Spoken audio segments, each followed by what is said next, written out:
Good evening, everyone. Thank you, Howie G, for co-hosting. Much appreciation. We'll wait a minute or so.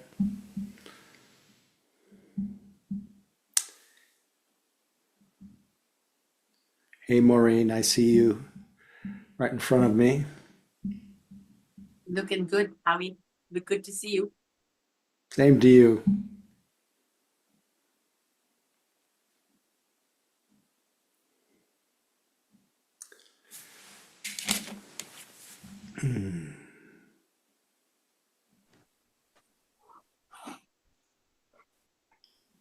Just another 30 seconds and then we'll share the secret teachings.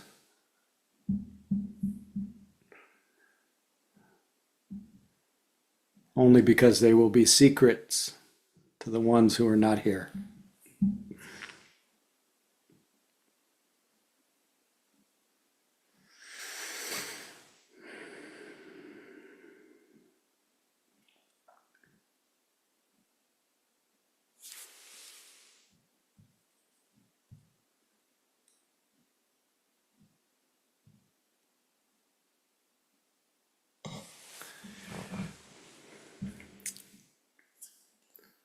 Okay.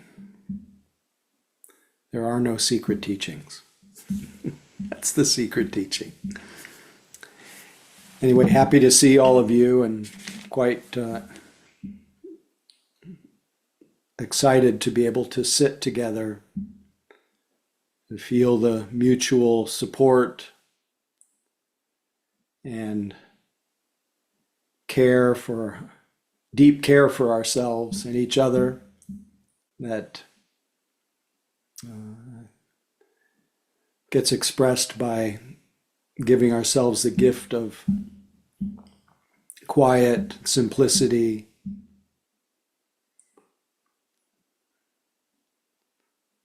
just coming out of the tangle of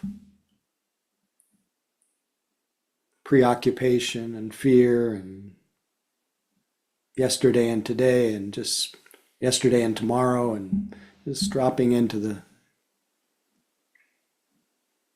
living present, minus the word, just reality. And with each other's support, staying here in a little more sustained way than we do in the busyness of our lives.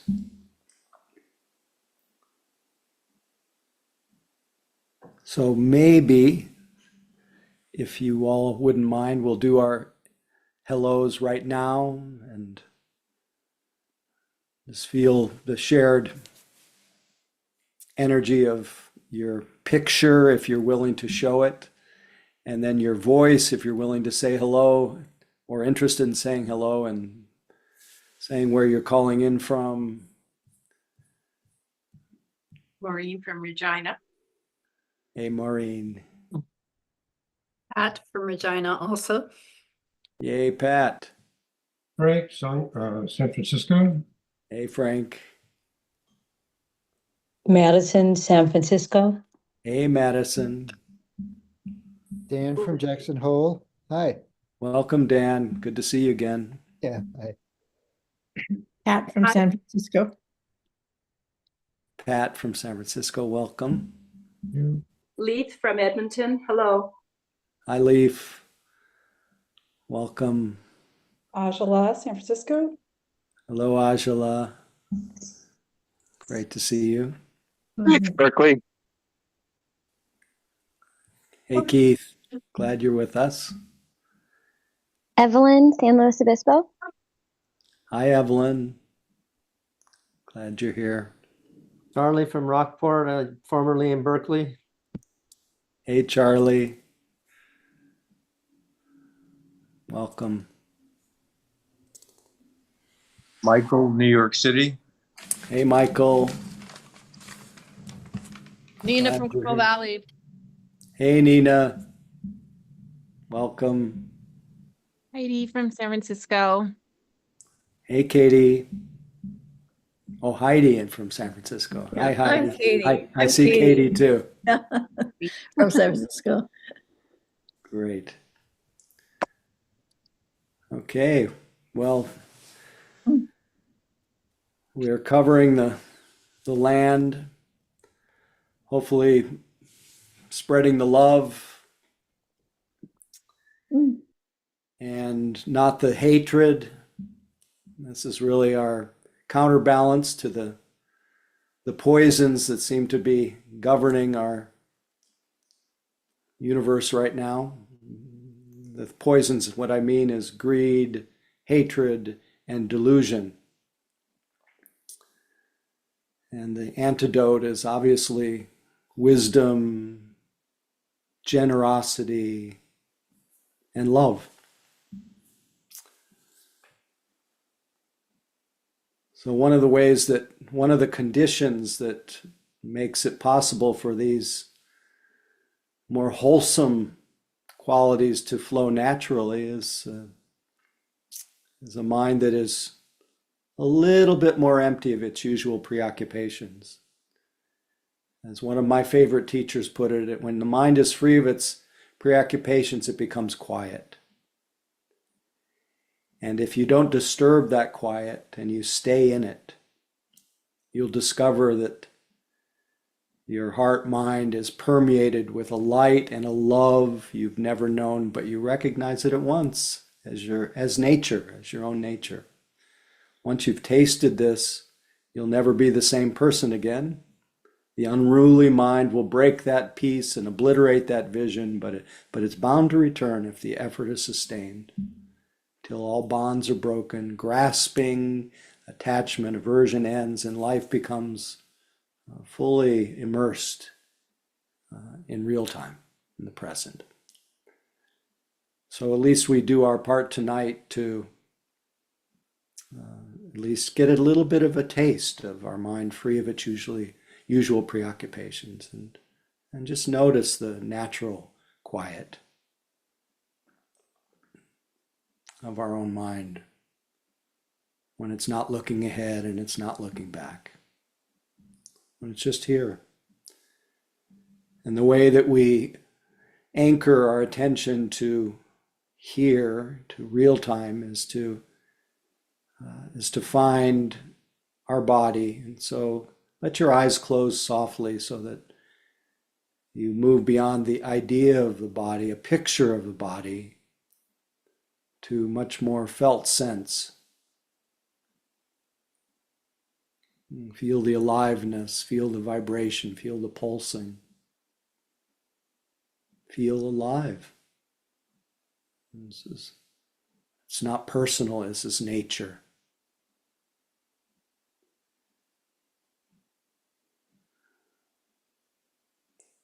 So feel nature as it expresses itself in this body, which I imagine for most of you is sitting now.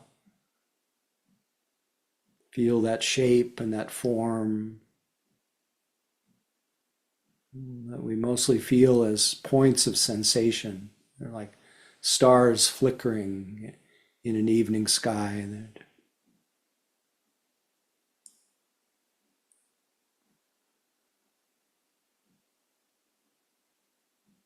we let our mind be filled with these sensations. And we let these sensations be filled and cared for with our kind attention.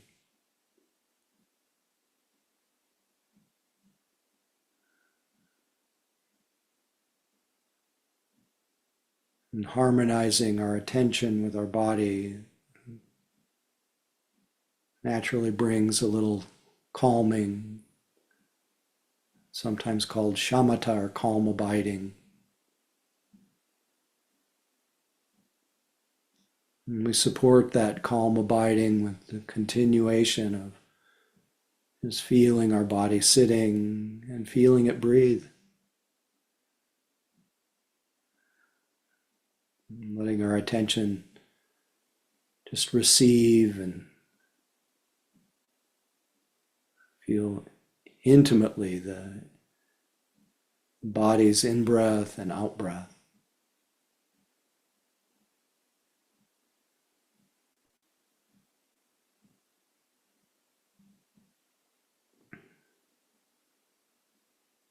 Sitting, breathing.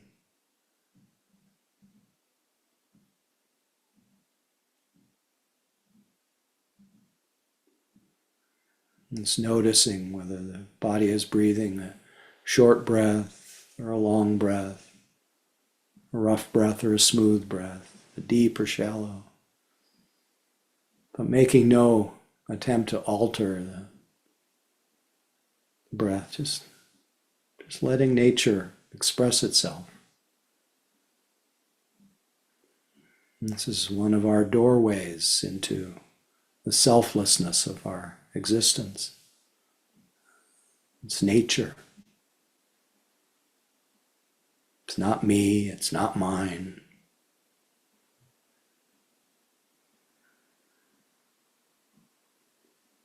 Just this breath, just this moment.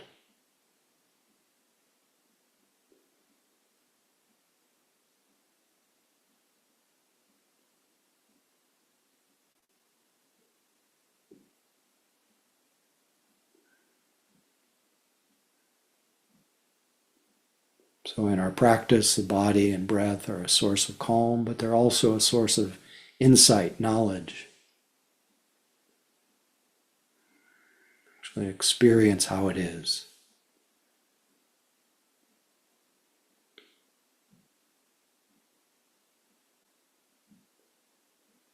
Changing.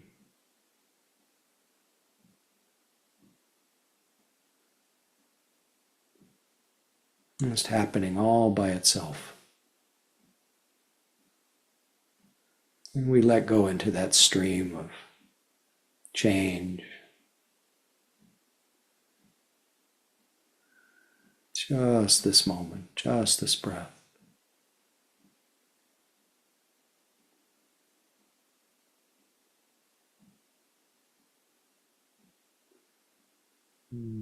Also, selfless and unbidden are the thoughts that come, and we just notice them as thinking.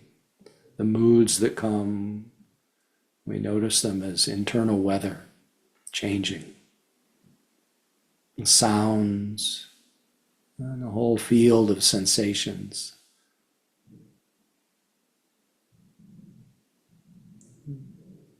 All of it welcome.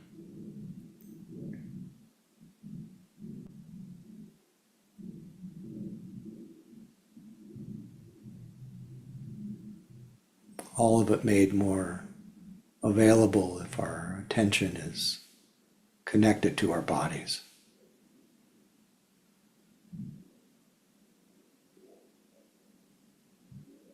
Just this body, just this breath.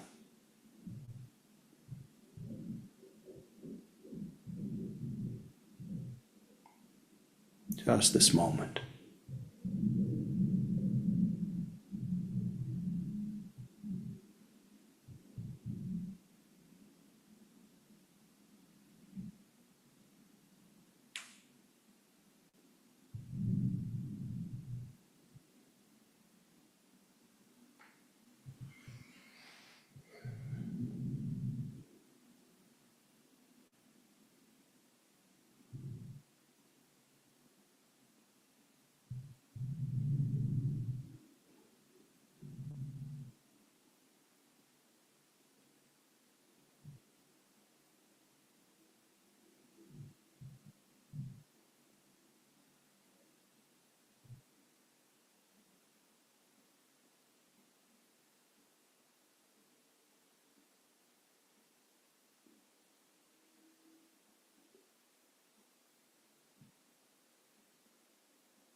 When you realize you've been lost in thought,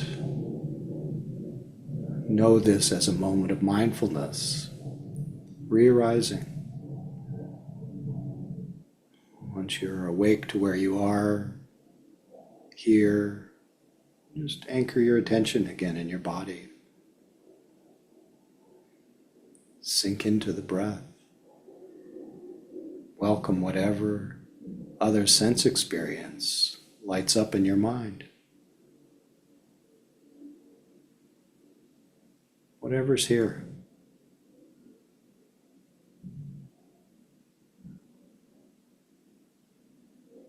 All supported. The ability to notice, all supported by having your mind connected to your body. Just this moment.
Don't try to make anything happen.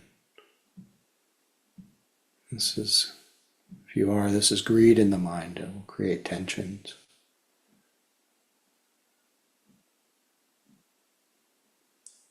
And settle back into the moment. Receive the presently arising body, breath, moods, sounds. Nothing to do or to undo, nothing to fix, create, or figure out. Just being aware.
Always very appreciative of your practice, being able to sit with you and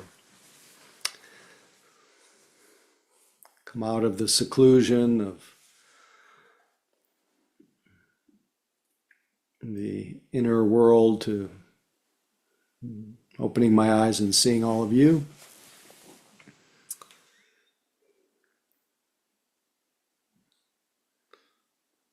Also felt a lot of appreciation for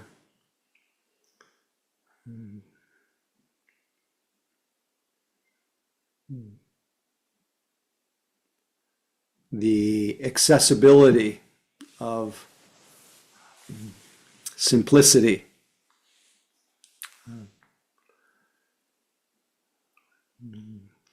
Tendency is to think that we have really complicated lives until we actually stop for 45 minutes and we ask ourselves in the middle of that, where is this complicated life if I don't consult my memory? Life could not be more simple, really. Our life situations are complicated, our stories are complicated, but life, moment to moment, is very simple. And our practice allows us to catch up with that reality.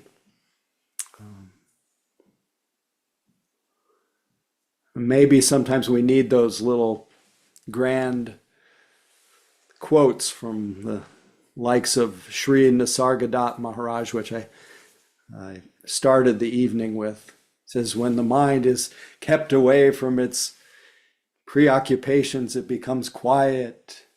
And if you don't disturb that quiet and you stay in it, you'll discover that it's permeated with a light and a love you've never known, yet you recognize it at once as your own nature.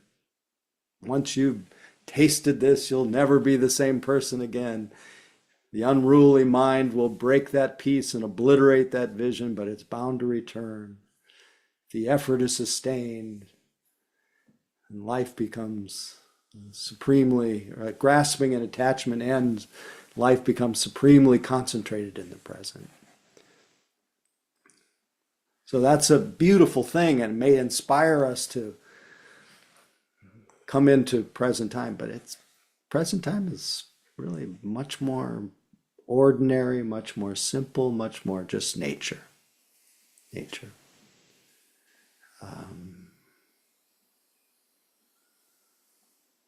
And I don't think it's denial to be in touch with that. It's not denying all the horrors of the world. But it's, as I say it all the time, it's a counterpoint. It's a balance. It's a necessity to return to simplicity. Any comments or questions? I've got a little, I'm on that train tonight of simplicity and the antidote to the complicated life and complicated mind. But I want to hear from you first, see if there are any comments, questions, descriptions, especially something that's alive in your meditation practice, in your Dharma practice, your practice of awakening. That's hopefully not too theoretical, that's relevant to what you either experienced tonight or what you're noticing in your life. Anyway, is there anything? Feel free to use either the raised hand function or raise your hand, and maybe Howie G will help me recognize whoever may be popping. And don't be bashful. Your comment, question will be of use to someone else. So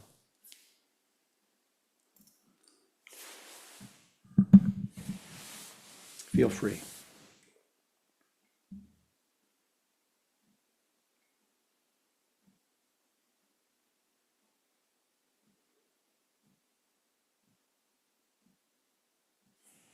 Okay.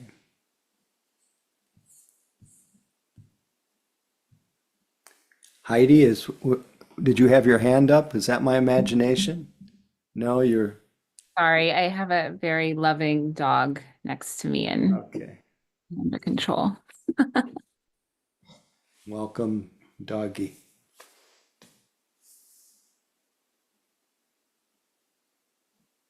Pat, please feel free. Unmute and I'll start it off. thanks for breaking the ice. Yeah, I was surprised how I settled in tonight. I've been, speak about complicated lives. The last couple of days I've been feeling so emotional and vulnerable and, lots of triggers but I was surprised tonight how as soon as we sat, and I think maybe your introduction, I just settled right in and just moved into a very calm, lovely place. And it just makes me think about, I guess, impermanence in a way, that not to get too worried when I'm in these states that they won't pass. When you're really upset, it often feels like it'll never go away.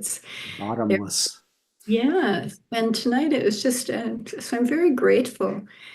I'm very grateful for this sitting group that I look forward to it every Tuesday because it is a challenging time in my life.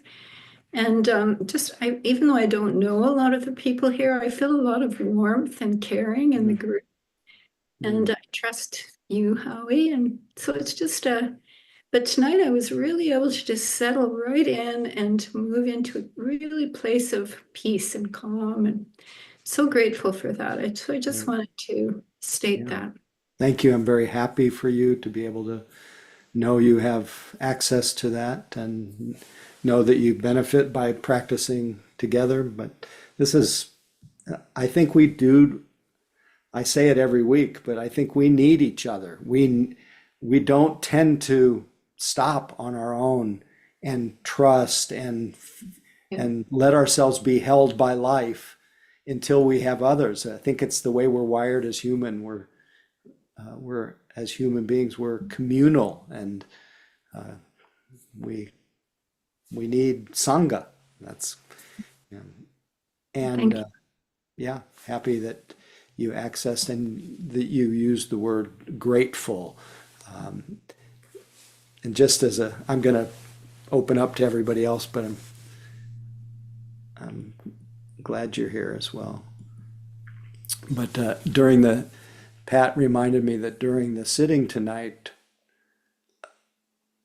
again, this is an occupational hazard. These quotes and things come drifting in my mind, and the one tonight had to do with gratitude, and it was from Henry David Thoreau, who, in a letter to Walt Whitman, said, "I'm grateful," and this is what we return to when we come back to simplicity. He says, "I'm grateful for what I am and what I have." And that's not how our minds are working all day. I'm grateful for what I am and what I have. And we can actually feel that when we stop. My thanksgiving is perpetual. It's surprising how contented one can be with nothing definite, only a sense of existence. Oh, how I laugh at my vague, indefinite riches, for no run on my bank can drain it. For my wealth is not possession, but enjoyment of being. And that enjoyment of being, or that just being, that existence it's so accessible, but we tend to need each other to give ourselves permission to just settle back, receive that experience of ourselves, not something added, but something returned to.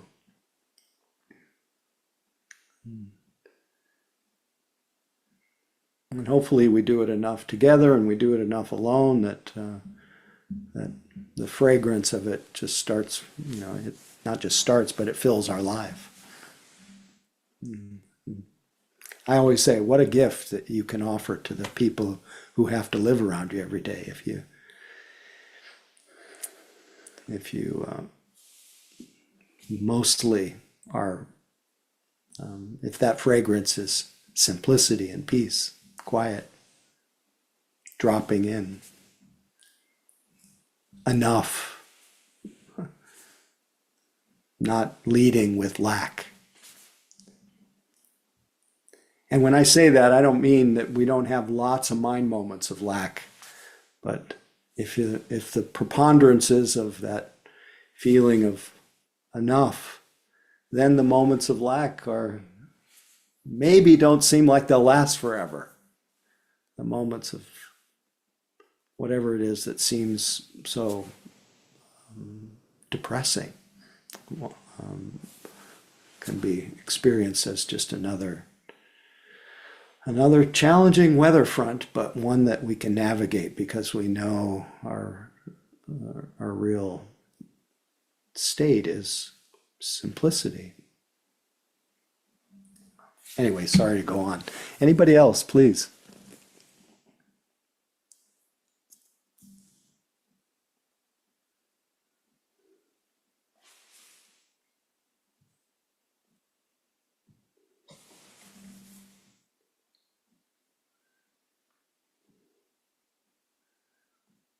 Okay, not as talkative tonight.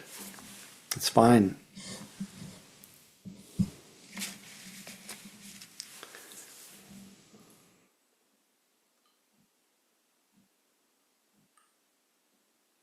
I was sitting next to someone last night at a gathering of friends, a shared meal, and it's somebody I hadn't met before.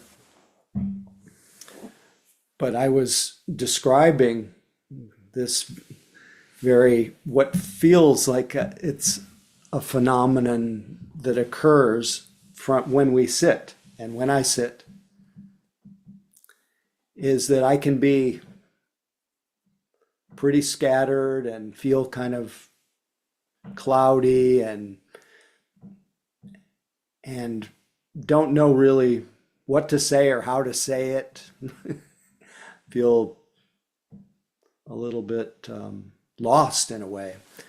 But this phenomenon of just stopping and having some continuity of practice, of having my mind in the same place as my body in a sustained way, which is what we did this evening, that when the dust settles, the dust of memory settles, when my mind is a little bit more free of its preoccupation, it's amazing. I become whatever. I don't need to put it as a personal thing. It's just nature. It's not unique to me, but I think all of us become really clear, lucid. And I've noticed it functioning in this role, and this is not every time, because sometimes there may be some interference or self-consciousness or something, but more often than not, the effects of that settling is my mind becomes clear and lucid, and then when I speak, it comes from wherever that is, that quiet, that clarity, and words flow in a different way than they do when I'm much more busy. And that clearing, that lucidity, that fluidity that at least I see just grows. And again, I say it doesn't feel very personal. It just feels like the conditions have changed. I see this as a universal thing. It's accessible to everyone if we are willing to just stop. Let the dust settle. And not just on Tuesday nights. And not necessarily associate that quiet with, or that clearing, or that clarity with being together. It certainly supports us to stop, but it really is the nature of our own mind to be clear, the nature of our own voice to be fluid.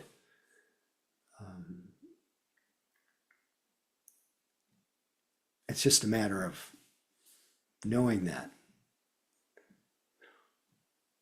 Anyway, I was sitting next to this person describing what happens to my mind when I sit. And this person said to me, well, that's not my doorway has been through taking psychedelics or, different mediums. And there may be many doorways to recognizing a natural clarity of mind. But this particular one, I always like to think of it as very portable.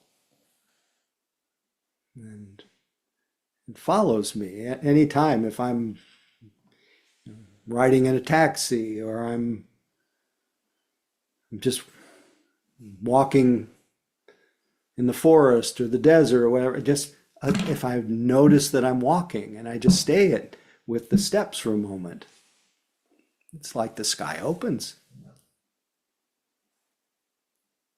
No matter, just like Pat, no matter what I've been going through, if I stay here long enough,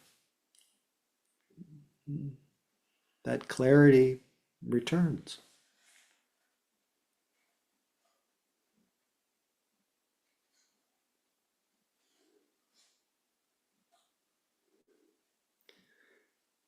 So, of course, I can speak of the natural clarity, natural lucidity, natural simplicity that is you, is me.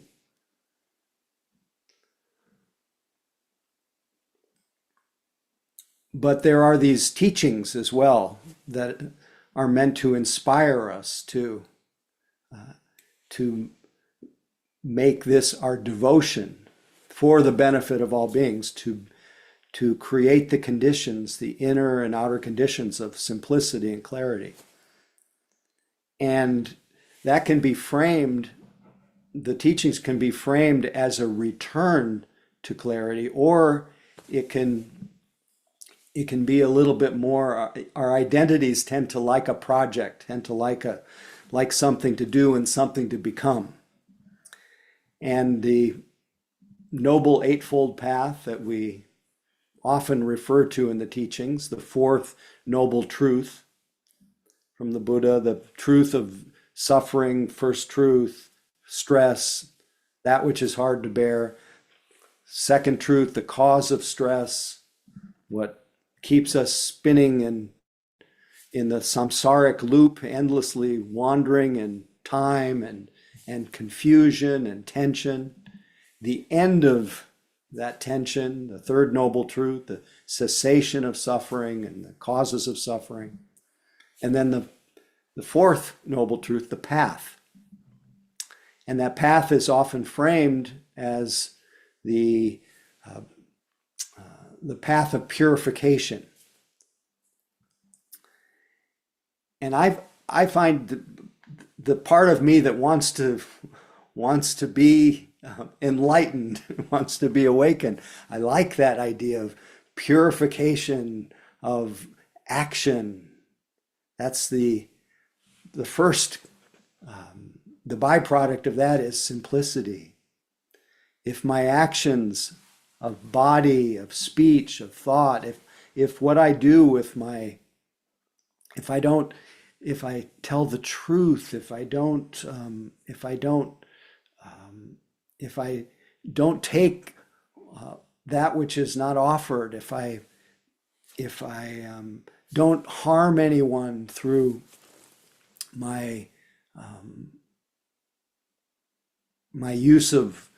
excessive use of resources, if I don't intoxicate my mind with drugs and alcohol, if I what's the other ones? I'm forgetting the training guidelines. But if I don't do that, my mind naturally, if I'm not reverberating from the effects of my thoughts, words, and actions that are aggressive or harm causing, my mind returns to simplicity.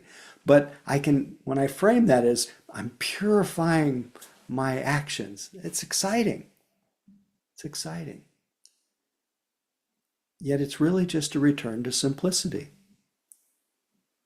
It's wanting to be simple more than wanting to be right. Wanting to be loving rather than be better than.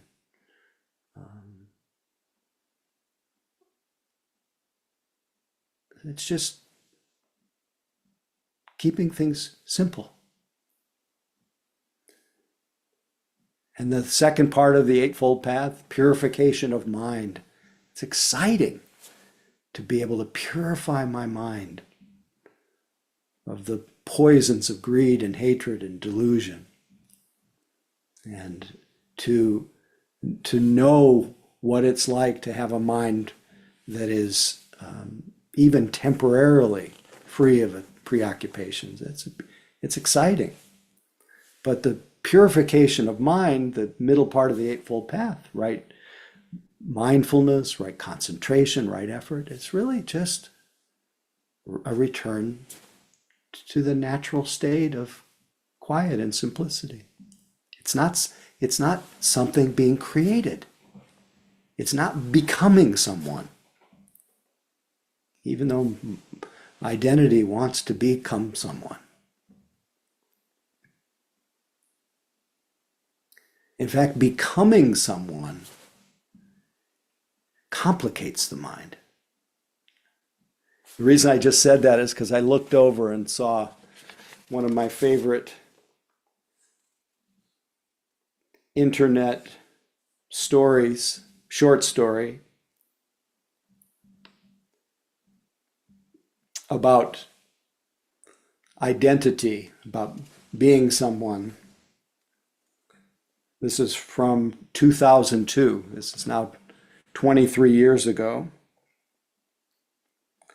In June, after the British music group, The Planets, introduced a 60-second piece of complete silence on its latest album, representatives of the estate of the composer John Cage, who once wrote 4 minutes 33 seconds, it's called 433, 273 seconds of silence, threatened to sue the group, The Planets, for ripping Cage off, but failed, said the group, to specify which 60 of the 273 seconds it thought had been pilfered. Said Mike Batt of The Planets, "Mine is a much better silent piece. I'm able to say in 1 minute what took Cage 4 minutes and 33 seconds. That need to be better than, to not be less than, or at least be equal to, creates a lot of complication, a lot of tension.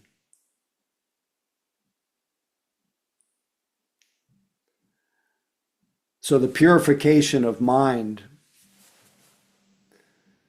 a return to quiet, simplicity, clarity,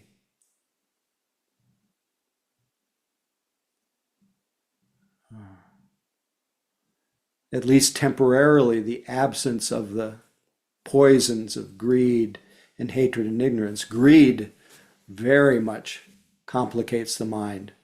Our mind filled with what we want in this world, what we want to happen, what we want for ourselves, even want for our families. Even some of it is very wholesome, the desires.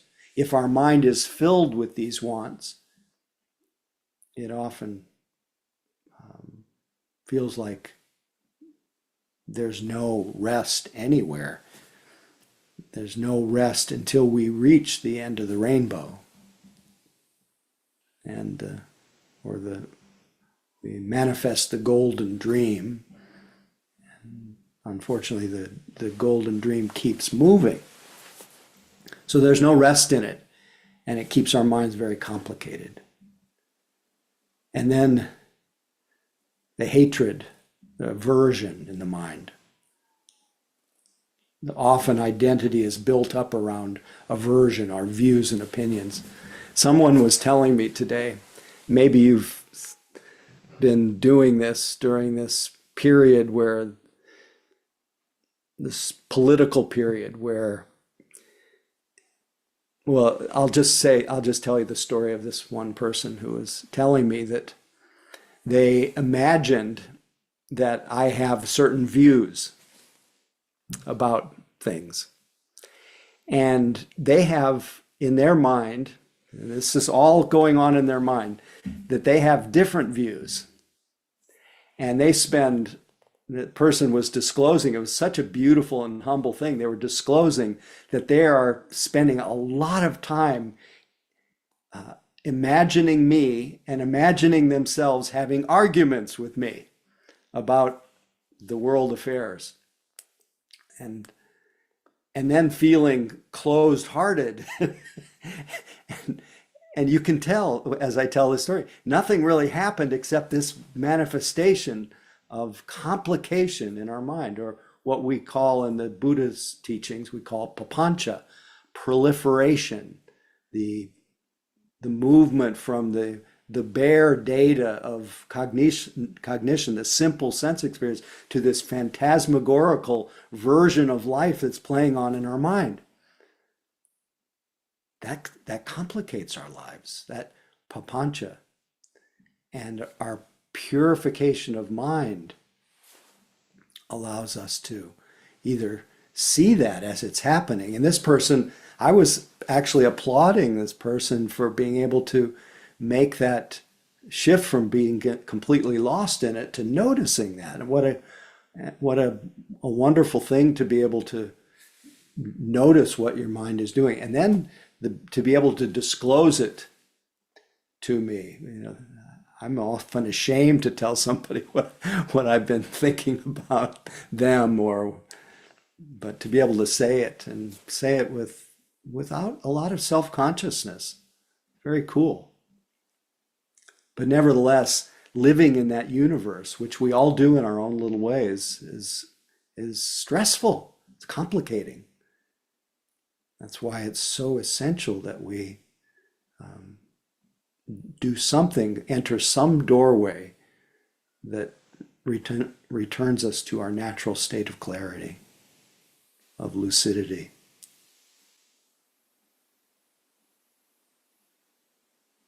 So greed and hate, this person was talking about aversion. And then delusion is the Mike Batt of the planets, the delusion of whoever that, the superiority view that comes from having a superior 60 seconds of silence. That's the delusion of self. That's identity gone amok. No offense, Mike Batt, but we all have our own version of either creating a version of ourselves that's either above, below, or equal to others, and then just continuing to swim in an imaginary world of myself. And yet that clarity, that lucidity is so close, so accessible. So we have purity of action, purity of mind, and then finally the Buddha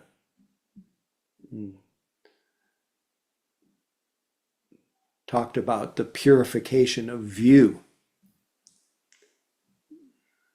Or another way of putting it in a little less grand terms is just a return to the way things are, yatha bhuta,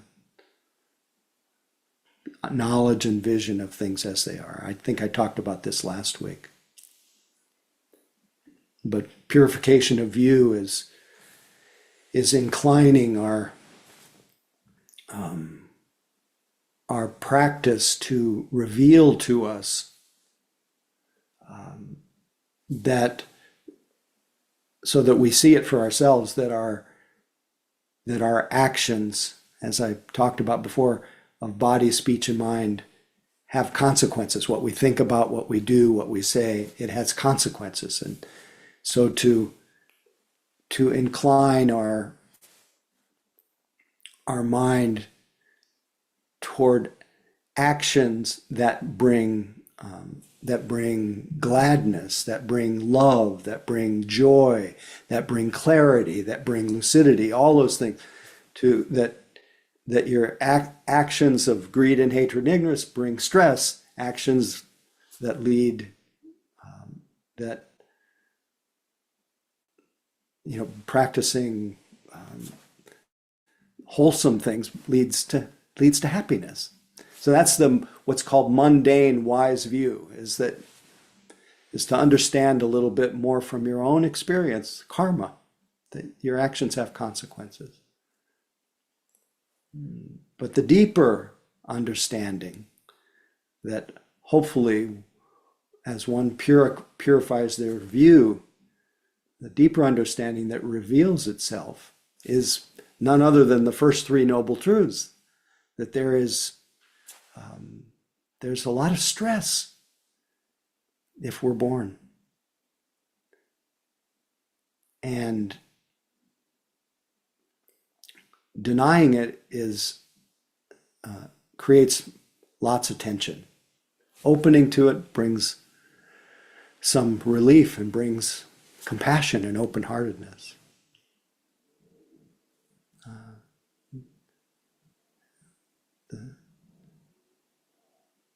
Recognizing what causes us to spin in that stress or compound the stress of being human. We want our purity of view to lead us to see that it's necessary if we want to be well. We have to learn how to let go. We have to learn how to let be, especially ourselves.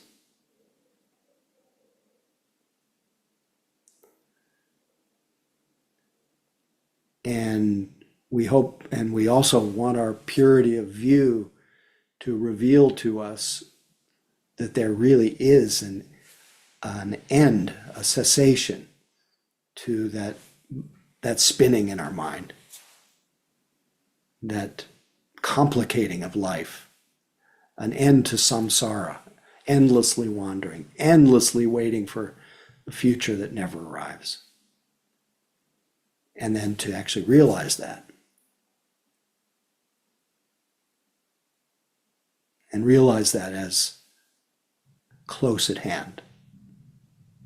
And no longer go out of ourselves and search for it. Again, purity of view can just be framed as wise understanding is just stay where you are. Those were the words of my Indian teacher Punjaji when he was asked to say something to all those many thousands of people in the West who wanted to hear his teachings, wanted to hear his pith instructions. He looked into the camera, he was being videoed, and he got this very big smile on his face, and he said, "Stay where you are." Of course, he meant don't come and see me. He was already inundated with so many visitors, but there was a deeper meaning to stay where you are. Don't go out of yourself in search. Actually, I think I have a poem with me tonight. If you're patient, I will find it. From Kabir. Don't go outside your house to see the flowers. My friend, don't bother with that excursion. Inside your body there are flowers. One flower has 1,000 petals. That will do for a place to sit. Sitting here, you will have a glimpse of beauty inside the body and out of it, before gardens and after gardens.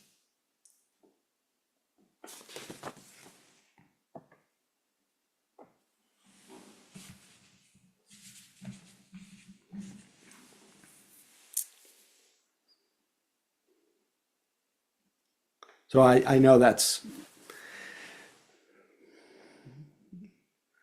with a lot of teachings on the Eightfold Path and the Four Noble Truths, but it really all is fulfilled by just stopping, keeping quiet, looking within,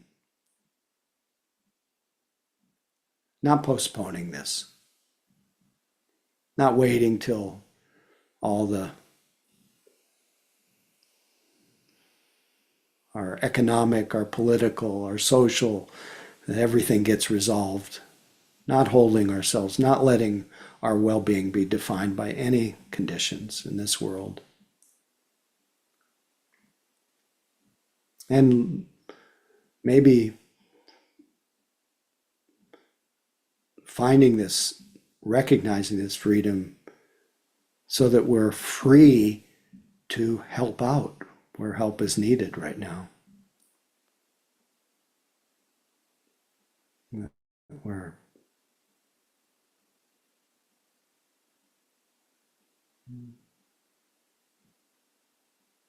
But at least if the world may be complicated, we don't have to be complicated. I always ask this question in one form or another, where are all the complications now?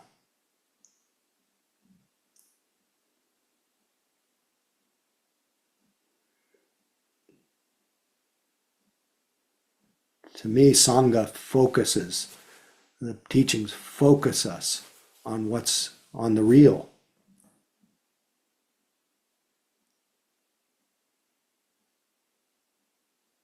You could say on the ultimate real. But that doesn't deny the relative real. We're in some deep doo-doo right now on the relative real. But it doesn't mean we can't just immerse ourselves in the real quiet, the real peace. So I will end these words with my all-time overread Hafez poem, In Spite of It All, his poem entitled Cast All Your Votes for Dancing. I know the voice of depression calls to you. I know those habits that can ruin your life still send their invitations. But you are with the friend now and look so much stronger. You can stay that way and even bloom. Keep squeezing drops of the sun from your prayers, your work and music, and from your companions' beautiful laughter. The one thing lacking on Zoom is being able to laugh together. But nevertheless, keep squeezing drops of the sun from the sacred hands and glance of your beloved, and my dear, from the most insignificant movements of your own holy body. Learn to recognize the counterfeit coins that may buy you just a moment of pleasure, but then drag you for days like a broken man behind a farting camel. You are with the friend now. Learn what actions of yours delight her. What actions of yours bring freedom and love. love. Whenever you say the name of the divine, dear pilgrim, my ears wish my head was missing so they could finally kiss each other and applaud all your nourishing wisdom. Oh, keep squeezing drops of the sun from your prayers and work and music and from your companion's beautiful laughter and from the most insignificant movements of your own holy body. Now, sweet ones, be wise. Cast all your votes for dancing. So we can say return to clarity, return to lucidity, return to being aware. This is the friend, that in you which is conscious. Or we can say return to love. And I guess I would have one more little special treat in regard to returning to love. And that's something I want to share with you tonight as a close, okay? So don't go away. This is the wisdom. Now I have to remember how to share. I hope I'm co-host. Am I, Howie G? Yes, you certainly are. Thank you.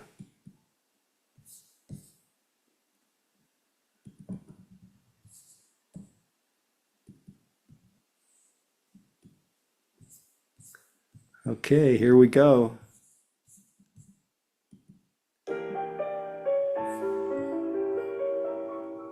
There was a boy, a very strange, enchanted boy.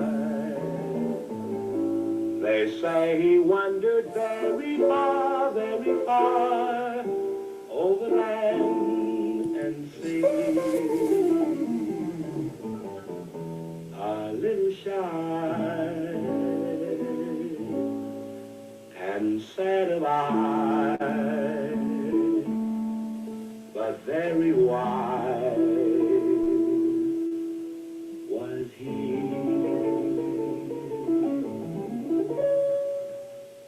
And then one day, a magic day, he passed my way.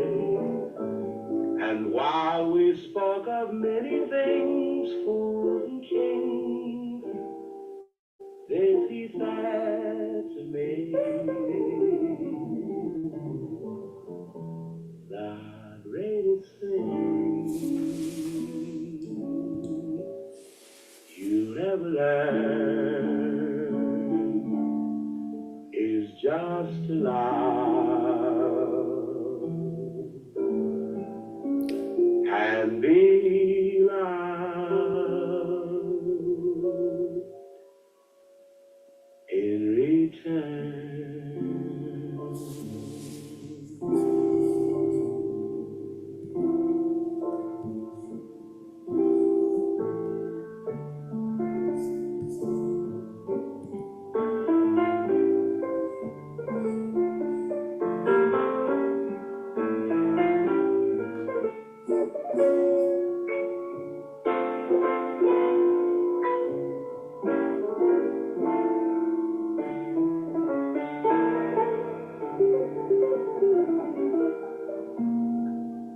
The greatest thing you'll ever learn is just to love and be loved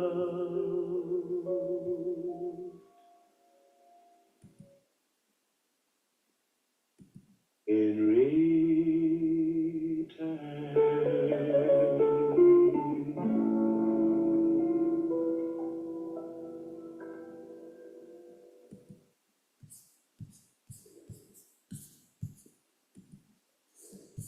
Oops.